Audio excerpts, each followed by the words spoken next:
আসসালামু আলাইকুম এভরিওয়ান। বিনিয়োগ ইন বিডি স্টক চ্যানেলে আপনাদের সবাইকে স্বাগত। আজকের ভিডিওটা আমি 30 মার্চের মার্কেট দেখে বানাচ্ছি, তবে ভিডিওটা আপলোড করতে করতে 31 মার্চ হয়ে যাবে এবং আপনারা পাবেন অনেক লেট, হয়তো কালকে পাবেন, হয়তো অনেকেই কালকে দেখবেন 31 মার্চের মানে মার্কেটের পর। কিন্তু এটা 30 মার্চের মার্কেটের আপডেটের পর আমি জানাচ্ছি, যেহেতু ভিডিওটা আজকে ব্যস্ততার কারণে অনেক লেট হয়ে গেছে। তবে আমি আশা করবো এই ভিডিও দেখলেও আপনারা অনেক কিছু বুঝবেন। এমনকি আমি এমনভাবে বলবো আসলে কালকে কি হবে সেটা বড় জিনিস না, আগামীতে কি হতে পারে সেইটা নিয়ে এবং গত কয়েকদিন কি কি হলো সেগুলো নিয়ে আমি আলোচনা করব। তো প্রথমে ছিল একটু মার্কেট দেখে আসি। মার্কেটে দেখেন মার্কেটে দেখেন গতদিন আমি যে কথাটা বলেছি ওইটাই কিন্তু এখনো বহাল আছে, যে মার্কেটে এইটা ছিল একটা পুল ব্যাক এবং এরপর মিনিমাম 5170 প্লাস মাইনাস পর্যন্ত আসা উচিত। এবং তখন আমি ওই মার্কেটে ওই জায়গায় অবস্থা বুঝে চেষ্টা করবো নতুন কেনা যায় নাকি। এবং গত কয়েকদিন থেকে আমরা কেনাকাটা অফই রাখছি, বারবার বলছি যে এই জায়গায় মোটামুটি একটা সেল দেওয়ার পর এই জায়গায় এসে আমরা খুব একটা কিনি না, দুই একটা হয়তো হাতে গোনা স্টক একটা মনে কিনছি, তাও খুবই অল্প পরিমাণে, কিন্তু বেশিরভাগই আমাদের পোর্টফোলিও ক্যাশ করা। এবং বারবার বলছি ক্যাশ করা জরুরি। এই জায়গায় অনেকে পাগল হয়ে কিনছেন, ভেরি গুড, আমরাও কিছু কিনছি, কিন্তু এই জায়গায় সেলিং পয়েন্টে সেল দেওয়া জরুরি ছিল। এবং সেল দেওয়ার পর মার্কেট এই যে 5170-এ আসার পর মার্কেট তখন বোঝা লাগবে যে আসলে কি হইতে পারে। এখানে 50-50 চান্স, আগে থেকে 100% কিছু বলা সম্ভব না। মার্কেট আগে এখানে আসুক, অলরেডি কিন্তু চলে আসতেছে, এটা বলার পর অলরেডি এখানে চলে আসতেছে এবং এখানে আসার পর সেটা ডিসিশন নেওয়া যাবে। প্লাস দেশের অবস্থা, যুদ্ধ পরিস্থিতি সবকিছু মিলায়ে সবকিছুর কিন্তু এফেক্ট থাকবে, মিলায়ে কি হয় সেটা তখন ডিসিশন নেওয়া যাবে। এখন এখন চলুন একটু দেখি গত কয়েকদিনে আমি কি বললাম। দেখেন আমার গ্রুপে আমি প্রথমেই বলে রাখছি গত বুধবার, এটা বুধবারের আপডেট, বুধবার কত তারিখ পরে আপনার 25 তারিখ, দেখেন আপডেট অনেক আগেই আপডেট বলে রাখছি। এর আগেও বলছি যে সেল সিগন্যাল, ঈদের পরেই বলছি সেল সিগন্যাল। এটার আগেও বলছি একটা সেলিং পয়েন্ট, পারলে সেল দেন, ঈদের পরে তো সেলের সুযোগ গেলই। আর বুধবারে বলছি যে আমি বলতেছি মার্কেট নামবে, নতুন করে কিনবেন না। আর নিজে যদি লুকিয়ে কিনে সেটাকে দেখাই, এটা অনেকে বলছিল ভাই আপনি কিনতেছেন নাকি, যে আমি নিজে লুকিয়ে লুকিয়ে কিনি যদি এবং আপনার দেখাই, এটা এক ধরনের প্রতারণা। তো আমি কখনো এটা করবো না, আমি নিজেও কিনতেছি না, আপনাদেরও বলছি কিনিয়েন না, সেল দেন, পারলে প্রফিটে থাকলে সেল দেন, আর নইলে চুপচাপ বসে থাকেন ক্যাশ করে। এবং আমার তো জানেন আপনারা কোনো আলাদা প্রিমিয়াম গ্রুপ নেই, একটাই গ্রুপ, আমি ক্লিয়ার কাট কথা বলি ডাইরেক্ট। দুই তিনটা গ্রুপ থাকলে মানুষ দেখা যায় প্রিমিয়াম গ্রুপ একটা, নর্মাল গ্রুপ একটা, তারা এক এক গ্রুপে এক এক রকম করায়। প্রিমিয়াম গ্রুপে আগে থেকে কিনানো শুরু করে, এরপর নর্মাল গ্রুপের এভারেজ পাবলিকরে দেয়, এভারেজ পাবলিক হুটমুট করে পড়ে। কিন্তু এটা কিন্তু আমাদের না, আমার একটাই গ্রুপ, সেখানে আমরা ডাইরেক্ট কথা বলি। সো এরপর দেখেন এখান থেকে এরপর কি কি বললাম দেখেন। রবিবার আমি আবার বলছি গত 5 দিনের মধ্যে, আজকে তো সোমবার গেল, রবিবার বললাম গত 5 দিনের মধ্যে 3 দিনই মাইনাস, 2 দিন সবুজ। 3 দিনের মাইনাসে মোট 120 পয়েন্টের মতো নাই হয়ে গেছে, আজকে তো 40 পয়েন্ট গেল। তাই চান্স আছে সামনে যে কোনো দিন পেনিক সেল যাবে, এটা গতকাল বলছি। এটা গতকাল বলার পর আজকে আবার আপনার মনে হয় 46 পয়েন্ট মাইনাস গেল, তে গতদিন 44, তাই চান্স আছে যে কোনো পেনিক সেল যাওয়ার। তাই কাল থেকে নতুন বাই অফ, আমরা যা কিনেছি এটাই যথেষ্ট। এবং আজকে তো আপনারা দেখলেন সত্যিই মার্কেট মাইনাস কিনি নাই, এবং গতকালের সেলের কারণে আজকে কিন্তু একটা পেনিক সেল গেছে। ভালো করে বুঝেন, গতকাল 40 পয়েন্ট মাইনাস, আজকে কিন্তু আবার হালকা পজিটিভ থাকার কথা। আপনি যদি আপনাকে যদি আমি ইন্ডেক্সটা দেখাই একটা মিনিট, এখানে ইন্ডেক্সটা খেয়াল করেন, আপনার প্রতিদিন সেল যাওয়ার পর এখানে একটা সেল গেছে, এরপর সবুজ হয়ে গেছে, আবার একটা বড় সেল যাওয়ার পর সবুজ গেছে, এখানে একটা বড় সেল যাওয়ার পর উচিত ছিল আজকে কিছু সবুজ থাকা হালকা, আজকেও বড় সেল গেছে। এটা হচ্ছে প্যানিক সেল, মানুষ এখন টেনশনে। তো আমরা এই প্যানিক সেল যাবার আগেই আমরা সেল দিয়ে এখানে বের হয়ে গেছি, আর একটা ছোট মোটো প্রফিট মোটামুটি এই মাসের বেশিরভাগ স্টক থেকেই 10 থেকে 12% মোটামুটি প্রফিট হয়ে গেছে। আচ্ছা, এরপর দেখেন এটা গতকাল রাতের মেসেজ, সানডে লেখা, এখানে দেখেন অডিও মেসেজ দিচ্ছি। অডিও তো আপনারা শুনবেন না, আমি দেখছি যে অডিওতে কিছু দিক নির্দেশনা আছে আগামী দিনের জন্য, পুরোটা শুনে নেবেন। দেখেন অডিওতে এইটাই বলছি আমি আগামী দিনের জন্য, যে আসলে কেনার দরকার নাই, বাই টোটালি অফ, আজকে মাইনাস লাল যাওয়ার সম্ভাবনা আছে। এবং এটাই আমি সকালে 10টা 26-এ যখন মার্কেট পজিটিভ, ডাইরেক্ট বলি 20 পয়েন্ট পজিটিভ, তখন আমি বলছি মার্কেট আজ সবুজ হলেও নতুন বাই বিরত থাকবেন, ডাইরেক্টলি বলা। এরপর 12টা আবার বলছি, তখন আবার মার্কেট লাল হয়ে সবুজ হয়ে গেছে, আমি বলছি মার্কেট এখনো সবুজ, তবে এখনো টিকতে পারবে বলে মনে হচ্ছে না, না টিকলে হয়তো 2টার পর লাল হয়ে যাবে। এবং এক্স্যাক্টলি কিন্তু 1টা 2টার দিকে লাল হওয়া শুরু করছে। এবং ফাইনালি দেখেন এখানে আরেকবার আমি বলছি 12টা 6-এর সময়, যে আমার হিসাব নিকাশ বলতেছে মার্কেট একটা সেল যাচ্ছে, এরপর নামা উচিত, তাই সতর্ক থাকবেন, নতুন বাই করা না করাই ভালো, সুযোগ আসবে। এটা কিন্তু আমি যখন মার্কেট হালকা সবুজ হয়েছি তখন বলছি। আর যদি এমন না হয় তাইলেও সমস্যা নেই, কেনার সুযোগ তো পাবেন, মার্কেট ভালো হলে আরো বেশি পাবেন, সেফ সাইডে থাকা উচিত। এবং সেফ সাইডে থাকার জন্যই আমরা কিন্তু সেল দিয়ে দিয়েছি গত কয়েকদিনে, এবং বারবার না কেনার জন্য। চিন্তা করেন আজকে সকাল 20 পয়েন্ট পজিটিভে যারা কিনছে তাদের অবস্থা কি, 20 পয়েন্ট পজিটিভে কেনার পর এরপর মার্কেট আপনার 46 পয়েন্ট মাইনাস, তাইলে তাদের মনের অবস্থাটা কি দেখেন এবং তারা কতটুকু টেনশনে, এবং কালকে তো তাদের ম্যাচিউর না, কাল পরশু তাদের স্টক ম্যাচিউর না। যদি বাই চান্স কালকে পরশু আবার মার্কেট নামে, এই মানুষগুলো কিন্তু তখন 10, 15, 20% লসে আটকে পড়ে যাবে। এই জিনিসগুলো হচ্ছে সবচেয়ে বড় জিনিস। মার্কেট আমরা লস করার সবচেয়ে বড় জিনিস হচ্ছে আমরা দেরিতে কিনি, লেটে কিনি। আমরা আগে যখন বটমে আমরা কিনি না, বটমে যখন স্টক, তখন আশেপাশে কেউ বলে না ভাই এটা ডাবল হবে, ট্রিপল হবে, এটা বাড়বে বাড়বে বাড়বে। বাড়ার পর আমরা কিনি এবং তখন আমরা বলি যে আচ্ছা অমুকের কাছে শুনছি এটা আরো বাড়বে। কিন্তু ভাই আপনি অমুককে একটু জিজ্ঞেস করেন যে ভাই এটা যখন 100 টাকা থেকে 180-তে গেল, 100 টাকা থেকে যখন উঠলো তখন তুমি বললা না এটা বাড়বে, এখন 200 টাকা আসার পর বলছে ভাই এটা তো বাড়বে, কিনেন কিনেন। এই জিনিসটা কেন, এটা একটু এই প্রশ্নগুলো একটু সাইকোলজি মানে বক্সের বাইরে চিন্তা করেন। বাঙালির যে সাধারণ মেন্টালিটি এটা একটু মানে এটা থেকে সরে একটু নিজেকে প্রশ্ন করেন, মানুষকে প্রশ্ন করা শিখেন, দেখবেন অনেক আনসার আপনি পেয়ে যাচ্ছেন। দেখবেন অনেক জায়গায় আপনার আটকা বন্ধ হচ্ছে, আপনি আর আটকাচ্ছেন না। যদি এই জাস্ট প্রশ্ন করেন যে ভাই এটা কেন, তোমার কাছে কেন মনে হয়েছে, যখন 100 টাকা উঠলো তখন তোমার একবার মনে হইলো না যে এটা 200 যাবে, এখন 200 যাওয়ার পর তোমার কেন মনে হচ্ছে এটা 300 যাবে। সেম রহিমা ফুড হয়েছে, সেম রহিম ট্যাক্স হয়েছে, এখন ভিডিও টোকের হওয়ার চান্স আছে। এই জিনিসগুলো একটু খেয়াল রাখেন, এই জিনিসগুলো মিস্টেকের জন্য আটকা পড়ে যান না। রহিমা ফুড অনেক 150-এ আটকে আছে, রহিম ট্যাক্স অনেক 250-এর উপরে আটকে আছে। সিম্পলি এবারে কিনছে মানে বাড়ার অনেক বাড়ার পর মানুষের এই কেনার আগ্রহটা, এটা কন্ট্রোল করতে হবে, না করলে আলটিমেটলি লসে থাকবেন। এবং এটা মানে এমন হয়, আচ্ছা ঠিক আছে কিছু স্টক আছে এরপর বাড়ে, ঠিকই বলবেন থামবে থামবে বলে থামতেছে না, কিন্তু ওই একটার জন্য আমি আমার পুরো পোর্টফোলিও ধ্বংস করলে হবে না। ওই একটা ধরতে গিয়ে আমি যদি আমি মানে না বুঝে সবগুলো কিনে কিনে ধরা খাই, তাহলে তো আমার উচিত হবে না। এখন চলেন আপনাদের প্রশ্ন, আপনাদের জিজ্ঞেস করা স্টক সিপার্ল নিয়ে একটা কথা বলি। সিপার্ল এখানে আমার মতে সেল ক্যান্ডেল, আপাতত সেল যাচ্ছে, তবে এখন যে নেমে যাবে এইটা আপাতত সিগন্যাল পাইনি আমি। মানে এখানে সিগন্যাল পাইনি বলতে কি, এটা হচ্ছে আমার জন্য perfect profit zone, sell signal. আমি আমার গ্রুপের মানুষের বলছি প্রফিট নিয়ে নেন, কারণ আমরা তো কিনছি আরো নিচে, আমরা 32, 33, 31-এ কিনছি। যারা কিনতে চাইছে বারবার বলছি, কিন্তু এখন আর এটা কেনার দরকার নেই বা রাখার দরকার নেই, প্রফিট নিয়ে নেন। যদি এরপর উঠেও এখানে বেশি উঠবে না, আবার নামতে হবে। এবং এরই প্রমাণ আমি আপনাদেরকে দেখাই। সিপার্ল এই দেখেন 3 ফেব্রুয়ারি প্রথমে আমি বলছি যে সিপার্ল এভারেজ করেন, এখানে এক ভাই জিজ্ঞেস করছেন, আমি তার উত্তর দিচ্ছি। সিপার্ল এভারেজ করেন, যদি কোনো খারাপ নিউজ না আসে, যেটা না যায়, তাহলে সিপার্ল যে কোনো সময় উঠবে, পুরো পিওর সিগন্যাল সিপার্ল উঠবে। সিপার্লের ইপিএস খারাপ যদিও, তবুও উঠবে, কিছু হলে আশা করছি, এভারেজ করতে থাকেন। উনি কি সিপার্ল অনেক উপরে আটকানো, উনার বারবার আমি বলছি সিপার্ল এভারেজ করেন। তো এটা হচ্ছে বেস্ট একটা সময় গেছে। এরপর 15 ফেব্রুয়ারি আবার আরেকজন জিজ্ঞেস করছে, বলছে ভাই আমার সিপার্ল বিচারি আছে কি করবো, আমি বলছি সিপার্ল এভারেজ করেন, উঠবে ইনশাল্লাহ, ডাইরেক্টলি সুন্দর, মানে ফিক্সড, এক্সট্রা কোনো আনসার নেই। আবার 15 ফেব্রুয়ারি আমি ওইটাই ওনার কথা এরপর গ্রুপে এসে বলে দিচ্ছি ওপেনলি সবাইলে। সিপাল কয়েকদিনে যারা ইনভেস্ট, অনেকে বারবার জিজ্ঞেস করছেন ইনভেস্ট করছেন, সো এভারেজ করতে বারবার বলছি এভারেজ করেন, এখনো সময় যাচ্ছে। সকালেও 33 টাকায় দিছি, এরপর তো ওই দিন মনে হল্ট হয়, মানে 35-34-এ যায়। ওইখানে বলে দিছি আশা করি এটা 40 টাকা পাবেন টার্গেট। আচ্ছা, এরপর 25 ফেব্রুয়ারি আবার বলছি গ্রুপে, সরি 24 ফেব্রুয়ারি, যে সিপাল যাদের আগের কেনা আছে তারা চাইলে এভারেজ করতে পারেন, যদি মার্কেট আগামী কয়েকদিনে নামে তাহলে 31-এর দিকেও পাবেন, টার্গেট রাখবেন 40 প্লাস মাইনাস। এবং দেখেন স্টকগুলো কি সুন্দর তার টার্গেট মেনটেন করে চলে।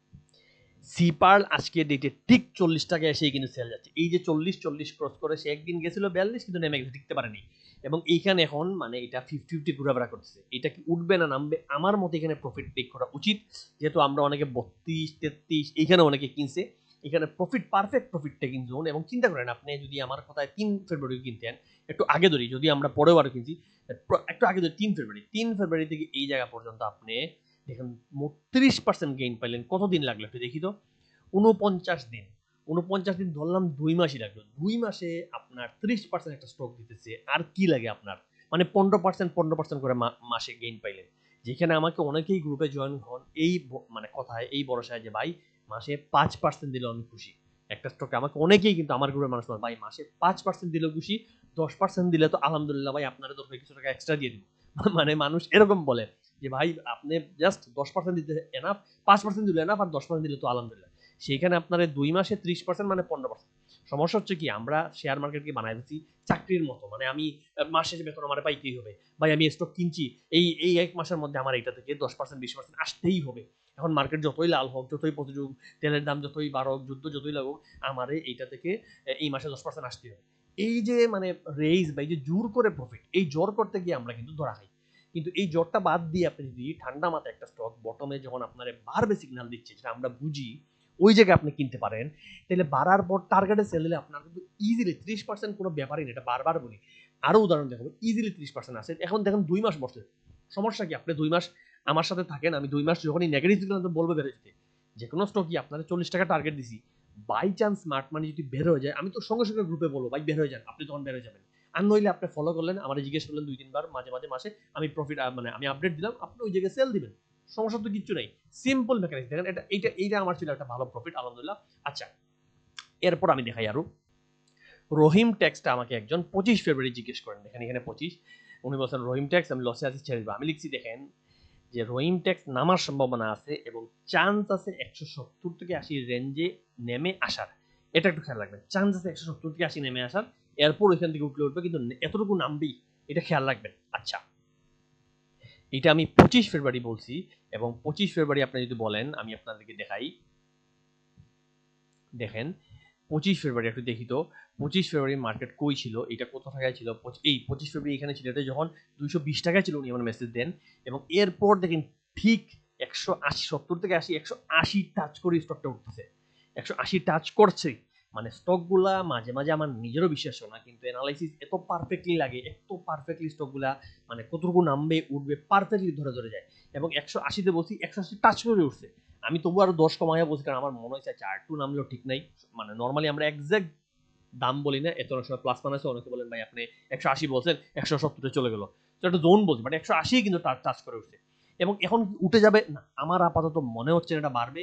আমার এখনো মনে হয় এই স্টকটা নামার সম্ভাবনা অনেক দিছে ভাই, এই স্টকটা কই থেকে উঠছে দেখেন। আপনার এই জায়গায় কেন কেনার ইচ্ছা হইল 117 টাকায়, এরপরে এই জায়গায় 100 টাকায় তো মাস্ট কিনা উচিত ছিল, তো এত জায়গায় না কিনলেন মানলাম, এরপরে 150 হয়ে গেল, 200 হয়ে গেল, ঠিক আছে ডাবল হইলো, দেখেন ডাবল হওয়ার পর যখন নামলো 150, তখনও তো কিনা যায় না, তখনও কিনলেন না। এখন যদি 250-তে এসে কিনে আটকা পড়েন, তাইলে তো এটা আসলে মানে নিজেকে চিন্তা করেন এটা কি ভুল লাগে। এখন কি বাড়তে পারে, যাইতে পারে 300-400, কিন্তু 300-তে কবে ছিল, মার্কেট অবস্থা তখন কি ছিল, এগুলো একটু অ্যানালাইজ করেন, শুধু তো মানে স্টক দেখলে চলবে না। 300-তে সে ছিল, দেখেন এই জায়গা কত, 350, 2021-এ ছিল, 2021-এ আমাদের আগের সরকার ওই সময় মার্কেট কোন অবস্থায় 7,000 সূচকে ছিল, এটা চিন্তা করতে হবে। এর আগে ছিল আপনার 500 2018-তে, তখন সূচক কোন জায়গায় ছিল, তখন ভলিউম কত ছিল, মার্কেট ভলিউম কত ছিল, 2000-3000 কোটি, আরো বেশি ছিল মার্কেট ভলিউম।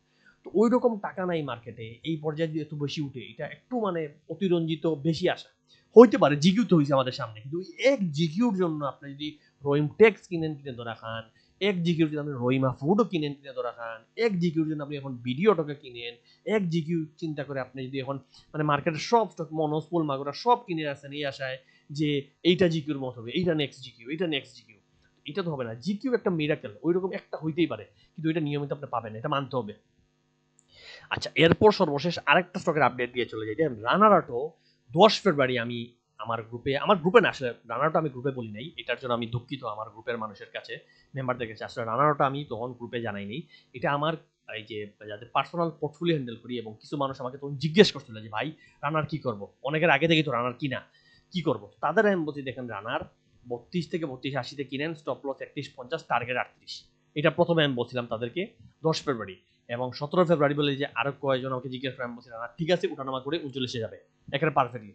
এরপর আরেক ভাই জিজ্ঞেস করেন 14 ফেব্রুয়ারি, আমি বলছি রানার ভালো অবস্থায় আছে, এখনো ট্রেন্ড আছে, বাড়বে ইনশাল্লাহ। মানে যারা যারা জিজ্ঞেস করছেন তাদের আমি আনসার দিয়ে দিছি, কিন্তু স্টকটা আমি গ্রুপে কিনাই নেই, এটা আমার একটা ব্যর্থতা। এখানে আমি যে ভুলটা করছিলাম, কেন আমি গ্রুপে কিনাই নেই আমি বলি। আমার টার্গেট ছিল স্টকটা নেমে আপনার এই জায়গায়, এই যে কত টাকা, এই যে আপনার 28 টাকা থেকে 30 টাকার মধ্যে আসবে, এবং এখানে কিছুদিন উঠানামা করবে, এবং স্টকটা দেখেন কতটা কিন্তু লাগছে, জাস্ট একটা দিন নেমে উঠে গেছে, একটা দিন নেমে টানা এরপর উঠে গেছে, হল্ট হয়ে গেছে, আর এখানে টিকে নেই। কিন্তু আমার টার্গেট ছিল এখানে কয়েকদিন থামবে, কেন থামবে আমি বলি, কারণ টেকনিক্যালি আমার কাছে মনে হয়েছে এখানে কয়েকদিন উঠানামা করে এরপর উঠবে, এটা টেকনিক্যাল অনুযায়ী আমি আন্দাজ করছি। কিন্তু প্রবলেমটা হয়েছে কি, রানার নিয়ে আপনারা জানেন, রানারের কিন্তু একটা নিউজ আসছে, তারা চাইনিজ কোম্পানির সাথে তারা ডিল ফাইনাল করছে, তো ওই নিউজ তো পুরান অলরেডি আপনারা জেনে গেছেন। কিন্তু ওই নিউজের কারণে কি আমি বলি, মানে স্মার্ট মানিও আসলে এইখানে আনার পরই, কিন্তু স্মার্ট মানি তো এই নিউজগুলো আগে পায়, আমরা তো পরে জানছি সবাই, স্মার্ট মানি আগেই জেনে গেছে। স্মার্ট মানি জানার পর তারা হয়তো সামহাউ বুঝছে যে এই নিউজটা আর বেশি দিন থাকবে না, লিক হয়ে যাবে, বের হয়ে যাবে। তো ওরা টেনশনে পড়ে গেছে, নিউজ যদি লিক হয়ে যায় তাহলে ওরা তারা কিনতে পারবে না, তাই এই জায়গায় লাফায় লাফায় কিনে একটানে তুলে ফেলছে। যে এটা উচিত ছিল এইখানে 2-3 দিন কদিন থাকা, দেখে এই জোনটা টাচ করছে, দেখেন টিকিট টাচ করছে, পিনবারটা দেখেন 29 পর্যন্ত আসছে, কিন্তু আমার ধারণা ছিল এখানে 2-3 দিন থাকবে, তখন আমি বলবো গ্রুপে। এবং কেন বললাম না, দেখেন গ্রুপে আগে বললে সমস্যা কি, আমি যদি এই জায়গায় বলি যে 35 টাকায় কিনেন, বা বললাম 33 টাকায় কিনেন, তাহলে গ্যারান্টি গ্রুপের মাঝে মানে 50% মানুষ থাকবে যারা 33-এ কিনবে না, তারা এই 35, 34, 40-এ এসে কিনবে। কারণ বেশিরভাগ মানুষের যখন আমি জোন দেই বা এখানে কিনেন, কেউ এখানে কিনেন না, লেট করেন, অনেকেই লেট করেন। খুব অল্প সংখ্যক মানুষ ঠিক ওই জায়গায় কিনেন বা ধৈর্য ধরে কিনেন। বেশিরভাগ মানুষই দেখা যায় যদি আমি বলি যে বাড়ার উঠার পর ওনাদের মনে হবে যে কিনা উচিত এবং ওনারা এটা কিনেন। তো আমি জানি গ্রুপের অবস্থা এরকম, যে কারণে আমি আসলে মানে রিস্ক নেই না। আমি করি কি যে একেবারে নিচে আসুক, এসে থামুক, এরপর সবাইকে বলবো যাতে কেউ বাড়ায় কিনতে পারে না, কারণ গ্রুপের অনেকেই বাড়ায় ফেলবে। তো কিন্তু এইটা করতে গিয়ে দেখা গেছে যে এই স্টকটা এই জোনে আসার আগে টাচ করে উঠে গেছে, আর আমি বলতেও পারিনি। কিন্তু এটা আসলে আমার আসলে একটা ব্যর্থতা, কিছু করার নেই। এর জন্য আমি সবার কাছে আন্তরিকভাবে দুঃখিত, আমার গ্রুপের মেম্বারদের কাছে। সো এটা গেল রানার অটো, এবং রানার অটো দেখেন এখানে 40-এই কিন্তু প্রফিট যেতেছে। আপনি দেখেন, যদি দেখেন যখন আমি ডে ক্যান্ডেলে দেখি, দেখেন এখানে টাচ করেই পরের দিন উঠে গেছে, এবং এই যে 40 টাকায় আমরা যে 39-40 বলছি, এই 39-40-এই কিন্তু রানার অটোর প্রফিট টেকিং জোন। এটা কিন্তু প্রফিট নিয়ে নেওয়া উচিত। আমার মনে হয় না এই জায়গাটা ক্রস করতে পারবে। অসম্ভব না, যদি ক্রস করো, একেবারে অসম্ভব না হয়ে যায়, এখানে থেকে হয়তো ক্রস করবে। যদি ক্রস করে বলতে এইটা ফাইনাল টার্গেট। এই যে 45-40 ক্রস করার মতো শক্তি এখন নাই। তো যদি হোল্ড করেন, আচ্ছা রিস্ক নিতে দেখতে পারেন, আপনি স্টপ লস আপাতত 37 ধরেন, রিস্ক নিয়ে দেখেন, কিন্তু এইটার উপরে যাওয়ার চান্স কম। এইটাতে সেল দিয়ে দিন প্লিজ, প্রফিট সুযোগ পাইলে নিয়ে নেন। সর্বশেষ গতদিন আপনাদেরকে আমি স্ট্যান্ডার্ড ইন্স্যুরেন্স দিয়েছিলাম, দেখি তো আজকে অবস্থা কি। খুব একটা খারাপ হয়নি, এখনো ইন্স্যুরেন্স সেক্টরে এখনো বাড়ার সম্ভাবনা আছে। তবে আর নতুন আমি কেনার জন্য না বলবো, যেহেতু মার্কেট 2 দিন লাল গেছে, কালকে সবুজ যদি যায়ও, তবুও যে কিনে কিনছেন নতুন করে, যেহেতু আমি আমার গ্রুপেই বলছি কিনিয়েন না, আপনাদেরকে আমি ওপেনলি তো বলতে পারি না যে কিনেন। আমি বলবো যে কিনে একটু অফ রাখেন, দেখেন টাকা ক্যাশ থাকলে হাতে রেখে দিন, এই টাকা তো যাবে না। লস করার চেয়ে হাতে টাকা রাখেন, লাভের সময় লাভ নেবেন, পাগল হওয়ার দরকার নাই। তবে স্টকটা মানে এখানে কিনতে বললেও দেখেন 38 টাকায় দিছি, আজকে নেমে কত আসছে 38-20, মাত্র 40-50 পয়সা নামছে। কিন্তু মানে কি বলবো, ভলিউম একেবারেই কম, এখনো ড্রাই, মানে কেউ সেল দিচ্ছে না। এগুলো 2-4 জন পাবলিক সেল দিচ্ছে, এখানে এখানে ভলিউম নাই, এই 3 দিন পুরো নাই ছিল। এরপরে এই 2 দিন আহামরি কিচ্ছু না। গতদিন যা বাই হয়েছে ওইটাই আজকে ওই পরিমাণ সেল হয়েছে, তো ভলিউম কম, তো এখনো সুযোগ আছে, 2-1 দিন হোল্ড করে দেখতে পারেন। স্টপ লস একটা রাখেন, স্টপ লস এখানে হয়তো 37 টাকা ধরেন, যদি 38-এর উপরে কিনেন, স্টপ লস প্রথম স্টপ লস 38, বা ফাইনাল স্টপ লস আমি বলবো আপনি 36-30 এরকম রাখেন, 36 টাকা 30 পয়সা। এটা আমি আপনাদেরকে জোন দিয়েই দিই, যে এই জোন হয়ে গেল, এই যে 36-30 গত মানে স্টপ লস বলি নাই, এই 36-30 আপনারা স্টপ লস রাখেন। এইটা একটা ইনভার্টেড হ্যান্ডেল প্যাটার্ন ক্রিয়েট করার মানে চেষ্টা করতেছে, মনে হয় না এবার পুরোপুরি করতে পারবে। এই জায়গায় অ্যাক্টিভ হওয়ার চান্স আছে, যদি অ্যাক্টিভ হয়ে যায়, যেহেতু মার্কেটের ভলিউম কমে গেছে, যদি অ্যাক্টিভ হয়ে যায় তাইলে কিন্তু এটা খেলা দিবে, বিশ্বাস করেন। তখন আমাকে এসে ভাবা দিবেন। তবে অ্যাক্টিভ হওয়ার চান্সটা আসলে অনেক কম, এখন মার্কেট অনেক স্লো হয়ে গেছে, দুর্বল হয়ে গেছে, এবং আমাদের তো এখন যুদ্ধ মুদ্ধ চলতেছে, এইগুলো আসলে কি হয়, এগুলো সমস্যা, এগুলো না থাকলে এটা কিন্তু এখানে ফাইডাই দিক দিয়ে হইতো। এই যে প্যাটার্ন এটা হিট করতো, এটা কিন্তু অনেক বড় বড় প্যাটার্নটা তৈরি হয়েছিল। সো সমস্যা নেই, যাই হোক। তো 36-30 টাকা স্টপ লস, এবং এর নিচে গেলে সেল দিয়ে দেন। আর আসলে এর নিচে গেলেও কতটুকু নিচে, এই স্টকটা অলরেডি নিচে, বেশি নিচে নামা উচিত না। তো যাই হোক, তবুও এটা আপনাদের ইচ্ছা। আমি মনে করি স্টকটা এখনো পটেনশিয়াল, ফান্ডামেন্টাল অ্যানালিসিস আপনারা নিজেরাই করে নিন। ইপিএস টিপিএস সব পজিটিভ, ভালো স্টক ইন্স্যুরেন্স সেক্টরের সে হিসেবে ভালো। সো এর জন্য আমি বলবো, এর জন্য আমি এটা নিয়ে কথা বলছি। সবশেষে যেটা বলবো, যে আপনারা জানেন যে আমরা একটা পেইড মান্থলি গ্রুপ চালাই, এবং এইখানে আমরা স্টক নিয়ে আলোচনা করি, স্টকগুলা কত টাকায় কিনবেন, বাই সেল কততে, এভরিথিং আমরা কিন্তু এখানে বলে বলে দিই, এবং হাতে ধরে ধরে স্টকগুলা কিনাই, এবং মার্কেটের অ্যানালাইসিস করি, যেটা আপনারা আজকে দেখলেন। মার্কেট কখন নামতে পারে, উঠতে পারে, এভরিথিং বলি। এবং সবচেয়ে বড় জিনিস, এই যে মার্কেটের মানে সিম্পল ধারণা যে মার্কেট নামতে পারে, এইটাও যদি আপনি অন্তত বুঝেন, তাহলে তো সেল দিয়ে আপনি প্রফিট নিয়ে নিলেন, লসটা অ্যাভয়েড করলেন, এটাও তো কত বড় জিনিস। আর এরপরে এই রানার মতো স্টক আপনি যদি কিনতে পারেন, যেটা ফেব্রুয়ারিতে আমরা কিনেছি, সিপার, এগুলো যদি আপনি কিনতে পারেন, 2টা মাস দেন ভাই, 2টা মাস যদি না দেন, তাইলে এই মার্কেটে আসলে আপনি কেমনে টিকে আছেন, কি করবেন আমি জানি না। আমি জানি না, আপনি যদি অলরেডি লাভ করেন, যে বলেন না তুমি আমার শিখাইতেছো, আমি তো অলরেডি 2 দিন পর পর ট্রেড করে লাভ করি, তাহলে তো আপনি বস, আপনি সেরা, আপনারা আমার সেলুট। আপনি দরকার একটা গ্রুপ খুলেন, আমি জয়েন করি। কিন্তু আমার মনে হয় না এই মার্কেটে এরকম সম্ভব। এই মার্কেটে এগুলো যারা বলে, আপনি ওই যে স্টক অ্যানালিস্ট, এরা যারা বলে, এদের একটু ফলো করেন। অনেক মানুষ বাস খাইছে, একটু খোঁজ নেন, কমেন্টে লিখেন, অর্থ কমেন্টই অফ। তো আমাদেরও তো আপনারা গালি দিতে পারবেন, এদের তো কমেন্টই অফ। তো এরকম একটু খোঁজ দেন, অনেক মানুষ পাবেন এদের হাতে বাস খাওয়া। তো তবু আপনি ওদেরই বিশ্বাস করবেন, কারণ তারা কিন্তু মিষ্টি কথা বলে, সুন্দর কথা বলে। আর আমরা বাঙালি মানুষ সবচেয়ে বোকা জাতি, আমরা মানে যে মিষ্টি কথা, ভাই কিনেন বাড়বে, চিন্তা করবেন না, আমার উপর ভরসা কেন, আমি আছি, বাড়ায় দিব, ফাটায় দিবে, এই স্টকটা হল্ট হবে, হল্ট। এই কথাগুলো মানুষ খুব অতিরঞ্জিত মিষ্টি কথা মানুষ খুব বেশি বিশ্বাস করে। বাট বাস্তব কথা বললে, কড়া কথা বললে, এই কথাগুলো মানুষ বিশ্বাস করে না। বাট আমরা দেখেন খুব সুন্দরলি, মানে সুন্দর করে ডাইরেক্টলি সত্যটা বলি। এরপর এখন আপনি হজম করতে পারলে, মানতে পারলে তো মানলেন, না পারলে কিছু করার নাই। বাট আমি বিনিয়োগ ইন বিডি স্টক অলওয়েজ যেটা সত্য সঠিক সেটাই কিন্তু বলে যাবো, এবং আমার গ্রুপে আমি সর্বোচ্চ চেষ্টা করবো হেল্প করার। আমি চাই না আমার কোনো মেম্বার লস করুক, এবং এই কারণেই এই গ্রুপ খোলার উদ্দেশ্য হচ্ছে এখানে যাতে পারফেক্টলি মার্কেট যারা অসহায়, যারা বুঝে না, মার্কেটের সময় নাই, দেখার সময় নাই, টাইম নাই, শিখার সময় নাই, কারণ এটা তো অনেক বছরের পর শিক্ষা আমার, তো সবার এই সময় নেই, এই ধৈর্য নেই, টাকা আছে এই সময় নেই, তো ওই টাকাটা যদি কাজে লাগানো যায় আমার একটু ক্ষুদ্র প্রচেষ্টা। তো সেই হিসাবে কেউ জয়েন করতে চাইলে এপ্রিল গ্রুপটা কালকে থেকেই শুরু হয়ে যাবে। আপনারা মানে কালকে রাত থেকে আমি এপ্রিল গ্রুপের ফুল আপডেট দেওয়া শুরু করবো, কারণ আমরা মাসের শুরুতেই মানে মাস শুরু হওয়ার আগে থেকে আপডেট দিই, এবং যাতে পুরা মাস পুরা সপ্তাহ কি করা যায় পুরো একটা প্ল্যান সাজাই, এবং সাইকোলজি মেইনলি মাথায় কিভাবে আপনি কি সেট করবেন সেগুলো শিখিয়ে দিই। আপনি স্টক তো আর আপনার যে কোনো সময় দিব, কিন্তু মানে কেমনে কোন সময় সেল দিতে হবে, বাই করতে হবে, এই জিনিসগুলো শেখা কিন্তু জরুরি। যেই জিনিসগুলো আপনি বিভিন্ন কোর্সে 5-10 হাজার দিয়ে শিখবেন, সেখানে মাত্র 1 মাসের 1 হাজারে অনেক কিছু শিখতে পারবেন। মানে পুরাপুরি তো টেকনিক্যাল অ্যানালিস্ট শিখাচ্ছি না, কিন্তু বিভিন্ন বেসিক আইডিয়া সাইকোলজি ইনশাল্লাহ আপনি শিখতে পারবেন, এগুলো ইজিলি বলে দিই। এছাড়া মানুষের বিভিন্ন স্টকেরও আমি অ্যানালাইজ করে দিই, সেটা নিয়ে চিন্তার কিছু নাই। তো আমি বলবো যদি জয়েন করতে চান তাহলে দ্রুত জয়েন করে একটা মাস ট্রাই করে দেখেন, সমস্যা নেই। 1,000 যদি ভালো লাগে না, 1,000 লস, সমস্যা নেই, পরের মাস থেকে বের হয়ে যাবেন, কিন্তু অন্তত আমাদের গ্রুপগুলো ট্রাই করেন। আমরা চেষ্টা করতেছি মার্কেটে ভালো কিছু করার। ইনশাল্লাহ ভালো থাকবেন, দোয়া করবেন। আসসালামু আলাইকুম।